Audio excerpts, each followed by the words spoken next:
The final 2 weeks of the season are going to be crazy, particularly in the AFC, where nothing has been decided when it comes to home field advantage. I'm Rob Stats Guerrero, the Pro Football Insiders. Let's talk about it. A quick check of the standings has the Broncos atop the conference right now at 12-3.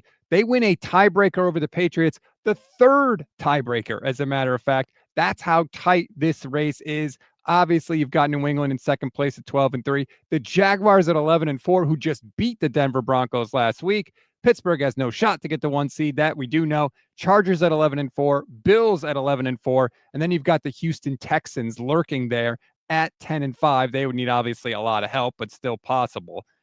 The AFC is going to be nuts. In a year with maybe no Lamar Jackson, no Joe Burrow, and no Patrick Mahomes, it's going to be one of the most entertaining things to watch the last 2 weeks of the year.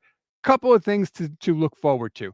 Christmas Day, Broncos, Chiefs would have been a lot more exciting if Patrick Mahomes was there. Would have been more exciting if his backup Gardner Minshew was there. They're both not going to play. I'm pretty sure I'm going to start that game for quarterback for the Kansas City Chiefs. So you would think that Denver would get a win there. Obviously, that would help them in their quest to get the top seed. Next up, New England's playing the Jets. Talk about a Christmas present there. The Jets are a dumpster fire. Garrett Wilson hasn't caught a pass since October for the Jets, and he's still their leading wide receiver. That tells you what you need to know about how their offense has been functioning this year. Jacksonville is playing the Colts this week. Colts look plucky. They look exciting with Phillip Rivers, but they don't actually look good with Phillip Rivers. They've lost both games he has started. Jacksonville looks very good. They look like they finally have their stuff together. Trevor Lawrence has been on fire in this recent winning streak. I anticipate the Jags to get a win there against Indianapolis. The Chargers have the toughest road because they play Houston this week, and then they play Denver in the final week of the regular season. So if Jim Harbaugh's group is going to get the number 1 seed, man, are they going to earn it. Justin Herbert is seemingly doing this all by himself. He's got to face that DeMeco Ryans defense in Houston. That is no tall task. And then Buffalo is the only group or only team from this group I should say, easy for me to say, Buffalo is the only team from this group that is playing an NFC team. And that's big because conference record is the second tiebreaker when it comes to figuring out who the number 1 seed is going to be.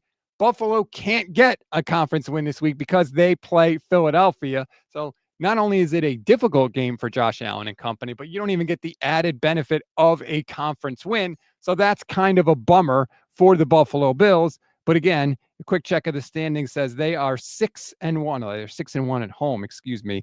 Buffalo is 8-3 in the conference. That is as many conference wins as anybody has in the AFC. So that is a feather in their cap. And they play the Jets the last week of the season. So you could just add one more conference win to that because there ain't no way the Jets are going to beat the Bills in the final week of the season, especially if Josh Allen is playing for home field advantage in the conference. So it's going to be crazy these last 2 weeks of the season. It's going to be a lot of fun, but it may determine who reaches the Super Bowl in the AFC.